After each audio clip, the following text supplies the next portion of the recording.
Welcome to Nonsense, Season 4, Episode 29, our big story. I'm Jeff Parker. I'm CJ Little. This time we're looking at thirsty industries, the secret water hogs of the modern economy. Up next. Wait, data centers? Well, didn't we already do this episode? What? Sort of. Are we out of ideas? 7 in 10 Americans oppose building data centers in their local area, and a huge part of that is concern over how much water they use. Protesters hold big signs that say things like, "We can't drink data." Well, apparently they can't write data either. What do you mean you can't drink data? What does that even mean? The big battleground this weekend is in Hillsboro, Oregon, where 18 data centers are active or under construction. In San Gabriel Valley, the city of industry, California, the newly formed No Data Centers SGV Coalition, comprising half a dozen local activist groups, is holding coordinated weekend rallies and public flyer drops. I swear we just did this episode, but how are they coordinating? Are they using, I don't know, computers to coordinate? Corkboard at the local Y? Corkboard. What do you...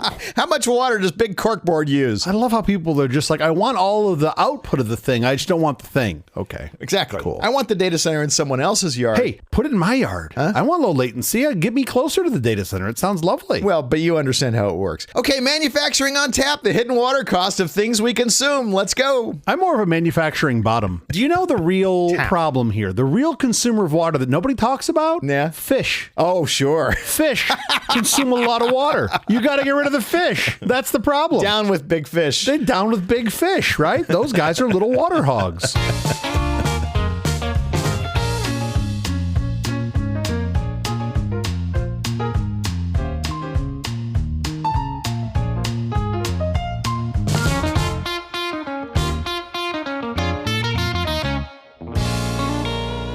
After last week's episode on AI data centers and how much water they use, you'd be forgiven if you picture a data center like some kind of Mary Poppins steampunk fantasy, or something out of Steamboat Willie with enormous plumes of steam now and again, shooting up here and there high into the air between the towering mechanical pistons and massive gears. How else could they possibly be using 175 to 250 billion gallons of water each year? Look, I'm not one to try to put a wet blanket on anyone's fetish. Steampunk data centers? Like, wow. Polished wood floors. You maybe need to get out and touch grass, my friend. Everybody's wearing goggles. I love it. Keep going. Just say it slower. The number sounds so big and so scary, we thought it needed some context. To be clear, this is not to say we don't need to be mindful about every gallon of water we use, but there are industries that use a surprising amount of water to give us common everyday things. And in many cases, these use far more water than data centers. I love our pro data episode. We had to prepare separately this week, so I know you have a list and I have a list. Yes. And I thought it'd be fun to take turns and look at everyday things we consume and the quantity of water required to produce them. I just have fish. That's your whole list? We need more than one. Really should have read those pre-production notes, huh? You may, if you want to talk about fish, that's fine. You may go first, sir. I yield to the gentleman who brought the donuts. Okay, first of all, I feel like I'm trying to pass you in a narrow hallway when you say that, but thank you. This is context, right? And I feel like we didn't get much of a chance to go deep into this last week because we were talking about the water that was consumed, but really you need the context for water that's consumed by things that are not data centers. Correct. Just right off the bat, the big one, and this gets a tiny bit of press. You see a little bit of this on the TikToks and the Instas, is our good friend corn. You see that everywhere. When I asked my child about his AI use, he said, well, I don't eat corn to make up for it. I was like, no, that's not quite. But for perspective on this, we're generally speaking, we believe the average water consumption for AI data centers in the US is around 220-ish billion gallons of water a year currently. That number is going to go up, but right now it's about 220 billion gallons of water, which is a lot of water. That's about how much water my wife drinks before we get in the car and go on a road trip. Roughly speaking, it's about that much. Let me give this. According to findings from the Lawrence Berkeley National Laboratory and Industry Environmental Trackers, the combined physical water footprint for all U.S. data centers hits roughly 228 billion gallons annually. That's a lot of water, right? I mean, that's a good amount of water. For perspective, I want to think about these other consumers of water in terms of that AI data center footprint. That's a way to sort of normalize it. Corn, globally, is somewhere between 180 and 200 trillion gallons of water each year. Wait until your corn starts making AI data requests.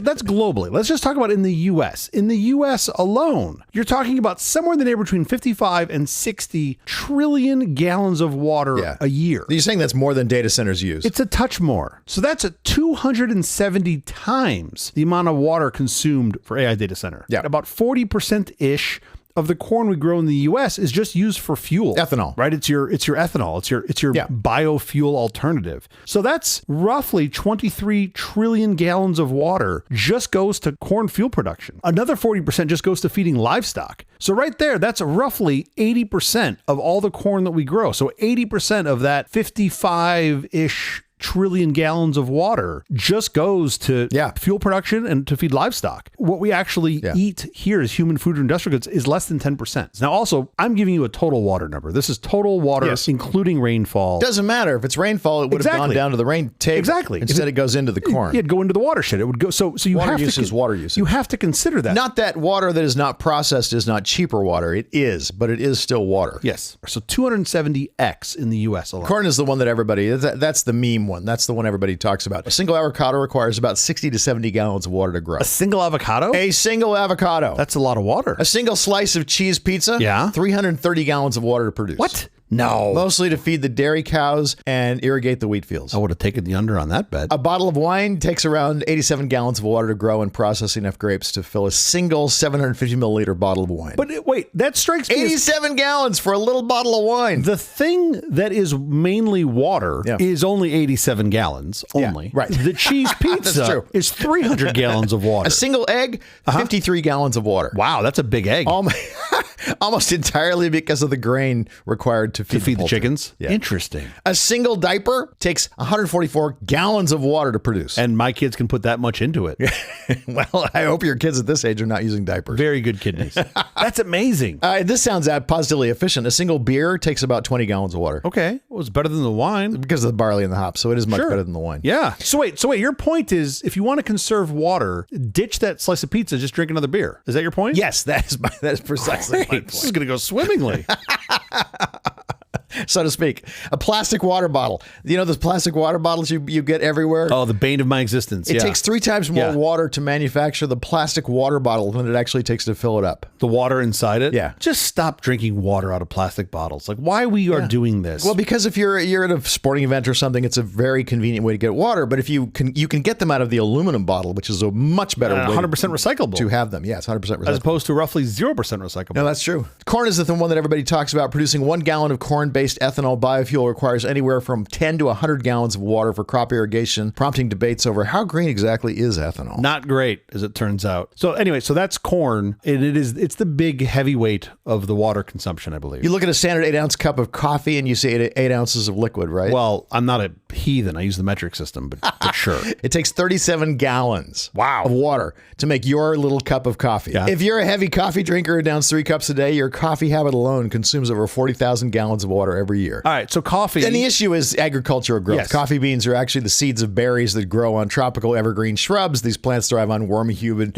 equatorial climates. When the regions rely on rainfall, a massive percentage of global coffee plantations utilize intensive overhead irrigation systems to maximize crop yield. I didn't know that. And keep the soil perfectly damp. It takes a ton of water just to keep the tree alive long enough to produce a harvestable yield. Do you have to water the cats that eat the coffee and then poop it out? Oh. That's the only coffee I use these days. So disgusting. Once the coffee cherries are picked, the outer fruit must be stripped away to get them to the bean inside. The most popular commercial method is wet processing. The cherries are dumped into massive roaring flumes of water flowing where they are mechanically pulped, fermented in giant water vats for up to 48 hours, and then continually washed with high pressure streams to remove the sticky mucilage. Oh man, I love me a big bowl of mucilage. You know what goes well with coffee? A little mucilage on the side, a little nice. Coffee yogurt mucilage. Yeah, it's great. Coffee industry's annual water footprint. Oh boy, here it comes. Humans are consuming 2.25 billion cups of coffee every single day. 2.5 billion cups of coffee a day? I mean, I guess that makes sense. Yeah. That's a lot of coffee. So the annual total for the global coffee industry is approximately 30.4 trillion gallons per year of water every single year. That's a lot of water. That's right up there with corn. So we talk about 175 to 250 billion gallons of water a year to power the future of human intelligence. But to power our own human intelligence in the morning, 30.4 trillion gallons per year. That's a lot of water. That means the water used to grow and process the morning coffee could keep every AI data center on the planet cooled and running for the next 120 years. Well, sure. It's all fine and dandy until the AI starts drinking coffee. Then what? Then what happens? I'd like my AI to be a little more unhinged.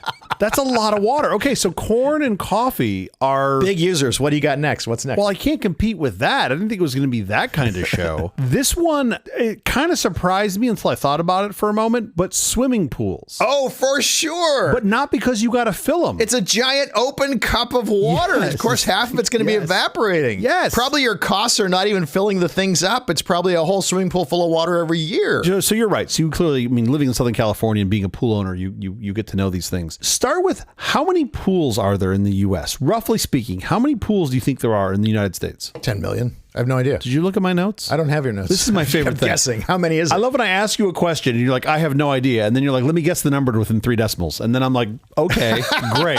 Yes, there are 10.7 million. Yeah, I had to go one more digit. So closer to 11 million. Sure, let's pretend like you were wrong. A lot of pools. Yes, Kreskin. There are over 10 million pools in the U.S., which I think is a lot of pools. Yeah. The split on that, by the way, 60% of those are residential sort of in-ground pools, 40% of them are above-ground pools, and then you've got a small number of what we call commercial or public pools, right? Hotels or municipal parks, things like that. The average consumption really isn't filling the pool. This is the part that I think most people don't appreciate, but it's all evaporation. Yeah, sure. Right? Sure. Water that's been evaporated, maybe splashed out or whatnot. I know, because my pool gets refilled twice a week when the pool guy comes, and he's constantly having to add water to that thing. So the EPA estimates that an average-sized uncovered residential backyard pool, which is what the vast majority of these 10 million are, right? Sure, sure. Over 10 million of them are exactly that. You're talking about roughly 500 square feet of surface area on the top of the pool, and that they're losing somewhere, depending on your location, between 12 and 31,000 gallons of water a year. Wow. Pools that are in like places like California or Arizona, Nevada, where it's very hot and it's very arid. You're losing even more. Well, that's where you need the pools, yeah. You're losing even more. So you're talking about 30,000 gallons plus per year in evaporation. That's got to be where the majority of the pools are. Absolutely. You're not going to have a bunch in Pennsylvania. No. Why? It's cold. Iceland, they don't have that many pools. So you add this all up and you go, well, okay, well, we take all these pools and let's do some math. You end up somewhere in the neighborhood of between 170 and 200 billion gallons of water a year, just in the U.S. that's lost to evaporation. So basically all of the U.S. data centers combined. Exactly. Worth. You're somewhere between 90 to 100% of the consumption of the current AI data center footprint in the U.S. You can actually, as a pool owner, you can affect change here very easily. All you have to do is cover your pool. If you cover your pool, you will see a 90 to 95% drop in evaporation. Well, sure. Well, I know. Most people don't think of it that way. You're making your pool effectively into a giant water balloon. Yes. But what even is more important, I didn't know this until I became a pool owner. I mean, I knew the parts of the physics, but I didn't piece them together. The majority of your heat loss is from evaporation. Yeah, of course. It's actually not from it just being cool overnight. It's from the evaporation, because the state change of the water heat's getting away. Takes a ton of energy. So if you want to have a warmer pool, you can put a cover on it, not because the cover somehow magnifies the light or does some magic. It just keeps evaporation from happening. And if you can keep evaporation from happening, you can, 1, save a ton of water, and 2, keep your pool much warmer. My point here on this is pools do use a lot of water, right? A data center's worth of water in the US. Yeah. And that if you want to change that, if you want to reduce your water bill, make it better, just cover it. That's all you got to do. The ultimate water hog is pasture grass. Ooh. The single largest irrigated crop in the United States by land area isn't corn or wheat. It's lawn grass and alfalfa, swallowing billions of gallons a day, purely to keep cattle feed plots hydrated. This is why one hamburger takes 660 gallons of water to make. Wow. How much? 660 gallons per hamburger. For one hamburger? That's what I'm saying. I will have the soup, sir. There you go. Divides into 3 categories. There's green water, that's rainwater that grows the pasture grass. Blue water, which is surface and groundwater used for drinking and irrigation. And gray water, which is what you need to dilute the agricultural runoff. I didn't know waters were so colorful. Beef, baby. I do love me some beef. And that breaks down to basically 95 to 98% of the footprint is the feed. Yep. Growing that feed is incredibly water intensive. Yep. The cows themselves, actually, the amount that they drink and the amount that you might wash them, 1 to 2% of the water use. Okay. Processing the beef at the packing plant is less than 1% of the water use. But you can't have the beef without the feed. No, you sure can't. Wow. It averages out to about 1,800 to 2,000 gallons of water per pound of beef. A lot of water. And then you chop that into quarter-pound hamburger patty, and you end up with 660 gallons. That makes total sense. In the United States, U.S. beef production consumes approximately 21.2 trillion gallons of water annually. 21 trillion gallons of water. It accounts for 9% of all annual freshwater withdrawals. That's a lot of water. The inefficiency is, of course, with beef, you have to grow it twice. What does that mean if you have to grow it twice? First, you have to grow it as cattle feed. Yeah, what's this? I'm lost. What's the second time? Then you have to grow it as a cow. Oh, I see. So it's really inefficient. Yeah, sure. There's no path around that. There's no way around it. You're right. There's no way around it. If you want to have animal flesh, you're going to grow it twice. You got to feed the animal. So American cattle agriculture uses roughly 100 times more water than the entire global data center network. That's insane. Yeah. That's beef. Okay, so if you're out there holding a sign that says no data centers for SGV or whatever in the hell your sign says, San Gabriel Valley. Maybe you're going to skip the hamburger. Probably not a bad idea. Sure. Day. You're probably getting more impact on that than anything else. My kid's avoiding corn. I've heard. I've heard they're anti-corn. Your turn, sir. Okay, so beef is super interesting. This is kind of loosely related. Golf courses. Oh, of course. Right? Municipal golf courses are the bane of my existence. The fact that you take all this acreage, you water it, you maintain it, you groom it, all this stuff, so that how many people, you got foursomes, and how frequently could you send a foursome off to play golf? Yeah. It's a tiny number of people who you're entertaining, who your entire municipality is paying so you can entertain this very small number of people. Absolutely. If you had to guess, how much water do you think all golf courses in the U.S. consume? Rough numbers. 75 gazillion pounds. 75 hot tubs. 75 Korean bathhouse hot tubs. Since we're both refusing to use the metric system on this episode. No, it's got to be easily 4 trillion data centers worth. If the cumulative amount of data centers. It's just over 500 billion gallons of water. It's 530 billion gallons of water annually. Just for golf. Just for golf. A good walk spoiled. It is, that's about 1.5 billion gallons of water per day. Just go to golf courses. Yeah. What is different about this? They're pretty.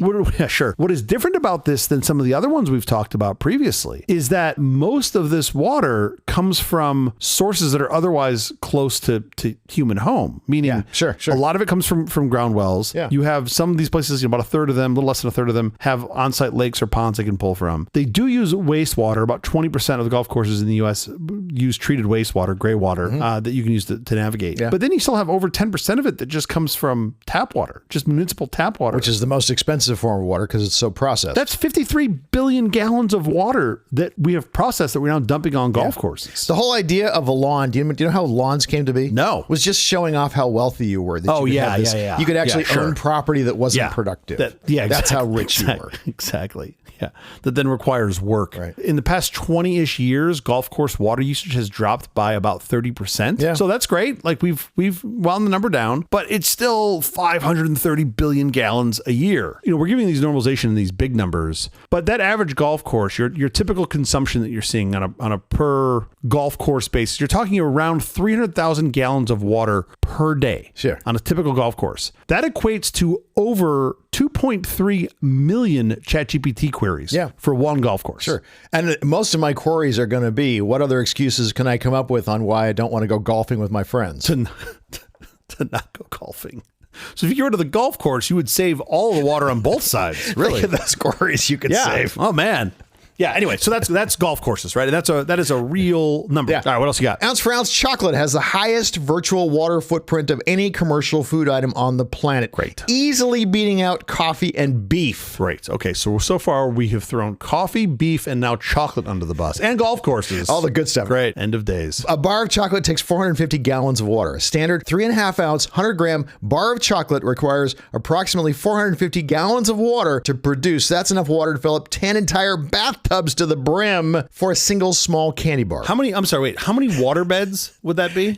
Anything but the metric system, as always. Some random unit. Cacao beans are the seeds of the fruit grown on the cacao trees. These trees only grow in a narrow band around the equator, primarily in West Africa. They're incredibly fragile. They require near constant tropical environment, consuming up to 27,000 liters of water per kilogram of beans harvested. Yeah. Because they sweat out moisture rapidly in the equatorial heat, they require a massive nonstop rainfall or heavy automated agricultural irrigation to stay alive. That's a lot. So a chocolate bar on the order of 400-ish gallons of water for one chocolate 450 bar. gallons of water. So it's about a hamburger worth. Their annual footprint, the chocolate industry, you ready for this? Yeah, go ahead. The annual total for the chocolate industry, they consume 41.7 trillion gallons of water every single year. Okay, clearly I didn't get the memo because you're doing all yours in the trillions and mine are only in the billions. I can barely, my little golf course, it's like, oh, it's 2x the data center footprint. And you're like, hold sold my beer. Here's another trillionaire for you. The water used to grow and manufacture our chocolate bars every single year could keep every AI data center on Earth perfectly cooled and running for the next 160 years. What if I just cut out all my chocolate-covered hamburgers? That would really save some. A twofer that I only eat at the golf course. Your turn, sir. Okay, this is loosely related to chocolate because the only thing worse than that chocolate bar that you're eating from a water perspective is the chocolate bar with almonds in it. Oh, almonds. Oh, for sure. Almonds, as it turns out, are extremely thirsty. Depends where you grow them, but yes. Constantly dehydrated. Well, most of them we grow in fairly arid areas, so they end up taking a decent amount of water. Yeah. In the U.S. alone, it's over 1 trillion gallons of water, irrigated water, just for almonds. Yeah. California grows virtually all of them, so this is really a California problem. 80% of the almond supply in the world comes from California. In the hot Central Valley of California, too. It's in like the hottest parts of California. Yes. If you think about a single almond, do you want to guess? You may actually know the answer to this because you're pretty learned. Yes. How much water do you need to grow a single almond? Well, the thing everybody always says was a single almond is a gallon of water, but it's not true. It's actually closer to 1.7 gallons of water per almond. If you bake everything in? Yeah. Yeah. I think that's right. I think that is the more normalized number. Yes. That one almond that you eat, from a water perspective, is worth about 8 ChatGPT-4 queries. Here's the cool thing. 8. You have a nice bar of chocolate. It's got some almonds in it. The almonds are the lesser water users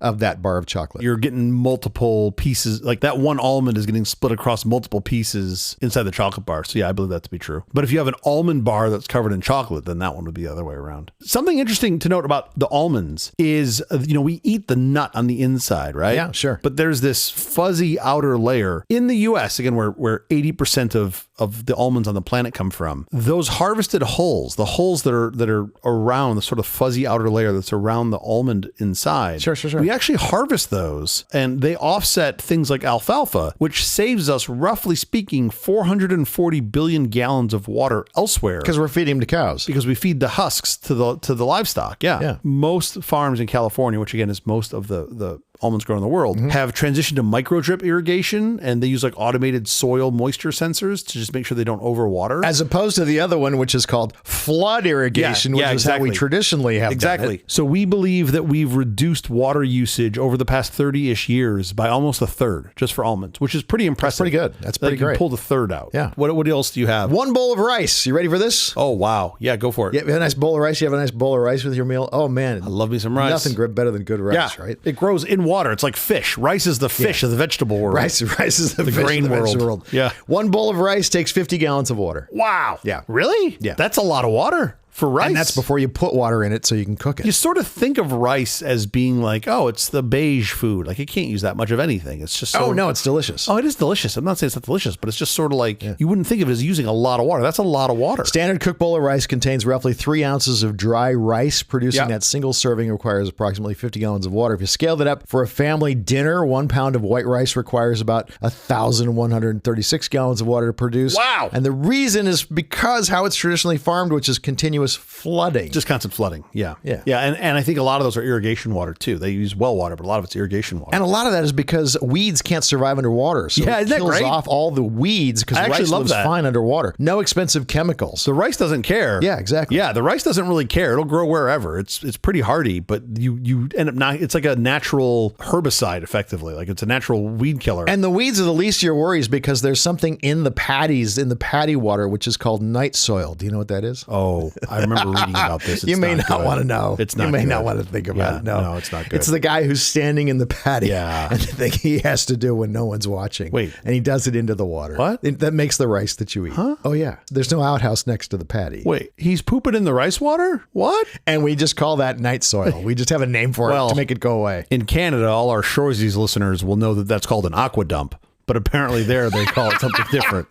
So I like it. By the way, those rice patties are constantly leaking. The International Rice Research Institute notes that for every pound of rice harvested, thousands of liters of water are lost due to evaporation and massive amounts lost to seepage and percolation draining down the soil. So like Maybe in addition to the organic label, can we get the non-aqua dump label? Like, is there like a Trader Joe's house brand where like, we promise there's no pooping in the water? Is that a thing? I don't think you can promise that. I think that's how most of rice is made. I mean, I guess it's a nitrogen source. I did not wake up this morning thinking I was going to be defending the guy pooping in the rice paddies, but here we are. Well, we are throwing poop on all of our plants to get them to grow and grow well. That's what I mean. It's just the different species. We just passed poop. them for a few more sets of kidneys. They're just not always human kidneys we're getting them from. We like to use the creatures without thumbs to do all of our poop processing before it gets to us. Globally, the rice industry consumes roughly 227 trillion gallons of water annually. Wow. Listen to this number again. 227 trillion gallons of water annually. That is a lot of water. Rice cultivation alone guzzles down 40 to 43% of the world's total irrigation water. Wait, what? They account for 1/4 to 1/3 of all global freshwater withdrawals across all human activities combined. Wait, 25% of all freshwater withdrawals go to rice? 1/4 to 1/3, yes. Holy cow. So it might be higher than 25%. Sure. I'm just trying to process. If you told me 5% of all water went to rice, I'd still be gobsmacked. Of course. That's insane. That means the water used to grow the world's rice for just 12 hours. All the water used to grow rice for just 12 hours globally could power every single AI data center on Earth for an entire year. So what you're saying is the next time I go work at one of these AI data centers, I need to order the rice bowl with extra beef and almonds on top and just get my massive footprint of water usage. That is bananas. All right, we have to get out of here quickly before we do. Have you seen or read anything good this last week? I wanted to do something that was water specific. Okay. And of course, I go to Chinatown because it's a fantastic film and I love Nicholson. It's a great film. But we've already recommended that not too long ago. So instead, my recommendation is really a great film I suspect most folks don't even know about, let alone have seen, is this doc that was called Bottled Life, Nestle's Business with Water. Yeah. Have you seen this? I have not seen the doc, but we used to drive by Nestle's headquarters all the time. It's really good. So this is effectively how they turned water into a billion-dollar business. Specifically bottled water. Yes, bottled water. They were buying water rights to rivers and things. Yeah. This is really more of like an expose because, big surprise, Nestle didn't want to cooperate. They didn't work with the filmmakers. So the documentary sort of plays out more like a real world corporate thriller, right? That's how they put it together. And it tracks the company's aggressive legal and PR maneuvers to lock down local water rights all over the globe. This is not a US problem. This is a global problem. What I love about it is that it exposes this asymmetry of industrial water consumption, detailing really how beverage giants slip into vulnerable, drought-prone communities, anywhere from rural Maine to struggling villages in Pakistan. Again, global problem, to pump out millions of gallons of water, groundwater, for virtually no cost. You can't really call it a nominal fee. They package it up, they throw it in plastic, and they sell it back to the public at a, roughly speaking, 10,000x markup. A 5 order of magnitude increase in price for water. Sure. It highlights, this is what got it the most sort of press when this came out. It highlights the philosophy of Nestle's former CEO, who suggested, with a straight face, mind you, that the view of water as a basic human right was a, quote, extreme position, which I kind of find incredible to think of water as a human right, as an extreme position. It's super sharp. It's infuriating to watch. It will definitely shape your view of water consumption, but it illustrates the commercial beverage industry's, how it just dwarfs modern tech data centers in its aggressive capture of local water supply. Right. This is just selling it back to people to drink, and it breaks my brain. I despise bottled water, not even because of the water consumption, the waste that you generate, the plastic bottles. Like you said earlier, plastic bottles are 3 to 1 the water that you're consuming, right? You need 3 times the amount of water to make the bottle that you end up just throwing away after 10 seconds of utilization. And yet, if I'm thirsty and I'm at the Mama Center, I will go buy a bottle of water. Literally almost every time I go, I buy at least one. Every family member in my home has a stainless steel water bottle that goes everywhere we go, and we consume water through that bottle. And very rarely do we use a plastic water bottle. So anyway, it's a great film. It's Bottled Life, Nestle's Business with Water. It's from 2012. It's absolutely worth watching. And if you're interested in this water subject, I think you'll love it. How about you? I will watch that, but my blood pressure is high enough. Mine is 1940's The Grapes of Wrath. Driven from their Oklahoma farm by a catastrophic drought from the choking storms of the Dust Bowl, the Joad family packs into a dilapidated truck to seek survival in California. Big surprise on them, California's got a drought. Directed by John Ford and starring Henry Fonda, Fonda as the defiant Tom Joad alongside Jane Darwell as the fiercely resilient Ma Joad. What an amazing performance. The film chronicles their harrowing descent into corporate exploitation, poverty, and police brutality after nature forces them off their land. The Grapes of Wrath is a cinematic landmark because it shattered Hollywood's escapist mold. Filmed with gritty realism by legendary cinematographer Greg Toland, it was the first major studio picture to directly attack unregulated capitalism and champion workers' rights. It remains an enduring masterpiece of social protest and human dignity. Henry Fonda's legendary portrayal of Tom Joad is amazing, not to be missed. The Grapes of Wrath, available for streaming now everywhere. Now, can people get that, or is it still only in theaters? From the 1940s? I love how recent you went. You went back to 1940. It's such a good film. I've never seen it. Is it really that? Is it worth going and watching? Oh, so it's 100%. There are some old films that just completely hold up. And Henry Fonda's performance in this thing is outstanding. Jane Darwell as Ma Joad is just ridiculously good. It's a great movie. First of all, I love the name Ma Joad. By the way, it didn't win Best Picture. I was going to say, it didn't win Best Picture. What did it lose to? Rebecca. Well, yeah. I think it's a better picture than Rebecca. I like Rebecca a lot. Oh, yeah. They're both really good films. Yeah. How do you, Hitchcock. I will jump in my time machine and check that out. You can stream it. It's okay. You don't have to see it in the theater. Can you stream black and white movies? I thought it just failed. Don't they have to be in color? That is the episode. So confused. Thank you for joining us for all this nonsense. A truly terrible podcast from our awful company. Visit us on the web at nonsense.productions. I'm CJ Little. I'm Jeff Parker. If you like this program, please follow, download, subscribe, and like at Apple Podcasts, YouTube Music, Amazon Music, AntennaPod, iHeartRadio, Spotify, my favorite Overcast, wherever you may get your podcasts from. Ditch the guesswork. Nonsense uses Open Weather Map, delivering hyper-local, pinpoint accurate weather data that keeps your apps moving at the speed of life. We didn't start the music. Driven by global radar satellites and a massive network of over 200,000 stations, it's the undisputed gold standard weather data source. Whether you need live real-time updates, hyper-granular hourly forecasts, or decades of deep historical climate archives, Open Weather Map couldn't be more simple. Check it out. In fact, I just use Open Weather Map to make a weather app that's extremely fast to navigate at weatherdaddy.app. Oh, that's the one I got to from your OnlyFans page. Is that right? Where you only just talk about weather with your shoes off? That's it. Yeah, that's the one. The Weather Daddy. I'll tell you, folks, it's the best $9.95 I spend every month. It's free. Yeah, but Jeff, how much water did you use making that app? That's really the question I'd like to know. You used a lot of AI. I know you ate a hamburger. It was 2 hours. I like thinking about all my activities just measured in water use, where I'm like, well, I ate a hamburger, I had 2 cups of coffee. Sure. We'll be here every Tuesday and Thursday mornings, except not next Tuesday for more nonsense. Most months we're here every Tuesday and Thursday mornings, except for May. But as soon as June gets here, we might be here Tuesday and Thursdays, but certainly Thursdays, unless Jeff has a game somewhere. But typically Tuesdays and Thursdays. Say please join us. Please join us.